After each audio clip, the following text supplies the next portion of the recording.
Here's a great opinion piece. The price of gas, of course, is out of control. Inflation is a mess. So now we get this from, let's see. Bloomberg. From Bloomberg and Teresa something or other. Okay. Gillarducci. All right. She says, inflation stings most if you earn less than $300,000 a year. Well, you think? No. Elon Musk not feeling the pinch. What a brilliant observation they that got is. bullet points on how to deal with it. Yeah, so here's how you deal with Okay. it. If you make less than $300,000 a year, Okay. you can take the bus. Don't buy in bulk. Wow. Try lentils instead of meat. Oh, God. No. And nobody said this would be fun. Oh, my goodness. Oh, no. Or here's another great suggestion, if you ask me. Okay. Okay, make more than $300,000 a year, Right. And then you won't be stung as badly. Don't be poor. Right? Don't be poor. Don't be poor. Make $1 million a year, and you'll be fine. The inflation will barely touch you. Yeah, I think $1 million Barely. is probably not going to All right, make $100 million a year, Yeah, and there you we won't go. even notice the freaking inflation. Yep. Your driver will barely notice the inflation. Yeah. So See? Don't be poor. it's just not that hard. Okay. These people, If your income is more than $289,000 a year, the run-up in gas prices may be alarming, but it's unlikely to hammer your overall finances.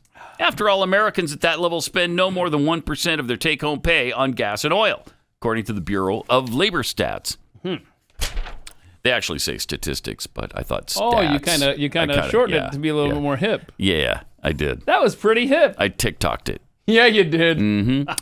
For those earning much less, it's a different story. Those at the median with income of about $50,000 spend more than 3% of it on gas and motor oil. Okay. Low-income households making between $7,000 and $19,000 spend about 9% of their income on it. That's what I said. Stop making $7,000 and start making $100 million. I thought we made this clear. Don't be poor. What is the problem here? Jeez, you people. Come on now. Just listen to us. The latest inflation numbers show gas prices jumped 6.6% in February from a month earlier, even before President Biden banned U.S. imports of Russian oil. Food prices are also up, posting their biggest monthly increase since April 2020. There, too, those making less than $19,000 spend much more of their income, almost 15%, compared with higher earners, whose total food spending is just 4% of their income. Households with an income of about $50,000 spend 8.5% of it on food. To deal with gas prices, it's worth reconsidering public transportation if it's an option where you live. What if it isn't? Then what do you do? Then what's your suggestion? Just don't be poor. Just walk. Oh, okay, or don't be poor. Thank you. Yeah, which is a better option probably. Fares are up about 8% compared with 38% for gas. Jeez. Now may even be the time to sell your car. It certainly isn't the time to buy a new or used one. Prices have stabilized a bit, but used car prices are still up more than 40% from a year ago, and new ones are up 12%. Hold on, go back, because you had a astute listener read this article. It said, sell your car, right? Yeah. But read what it says. Sell your car, and then what? It certainly isn't time to buy a new. So it's not or time used. to buy one. Yeah. But you should sell it to people that aren't buying one. Oh, that's if they're a good point. following the advice of this columnist. Right. When it comes to food, don't be afraid to explore. Prices for animal-based food products will certainly increase. Ukraine and Russia supply a significant amount of corn and barley to the world market, mainly to feed livestock for human food.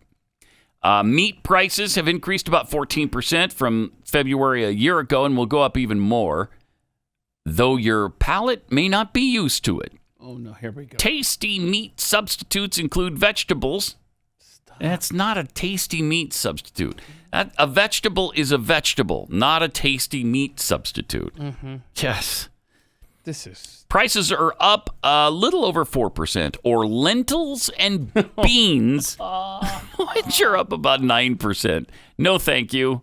I'm going to say no thank you to that. There's a reason why my palate isn't ready for that tasty Yeah, because treat. it's gross. I don't want lentils, and I don't want to eat beans. Plan to cut out the middle creature and consume plants directly.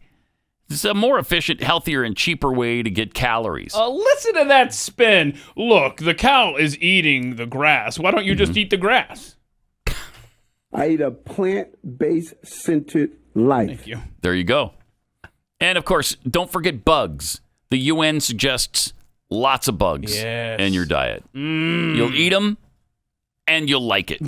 Wait, no. I want to hear your belly aching about it either. Well, I'm forced to eat bugs. I used to eat cows, and now I have to eat bugs. Shut up.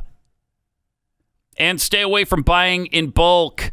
If you absolutely must buy in bulk, try to do it with a friend so you can split some of the costs and ensure everything gets eaten or used. Oh, yes. Actually, that's stupid advice. Isn't it cheaper to buy more at once than it is but then there's littler things a whole bunch of times? a chance you end up wasting that food that you bought so much of, Pat. That's what they don't want you to do. Really? Okay. Oh, why don't you let me look out for myself? Try to be as flexible and creative as possible. Scientists tell us our brain plasticity will improve by trying novel things. Oh! Like eating bugs and lentils and beans.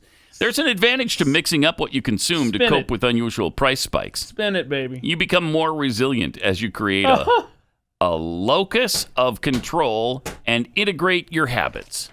Okay, that's... So you're forced to think outside of the box. And look, so it's a good... Inflation is a good thing because it helps your brain think and stuff. Oh, that's a great spin on it. That was a... Not great? Boy, thank you, Bloomberg. Talk down to me more.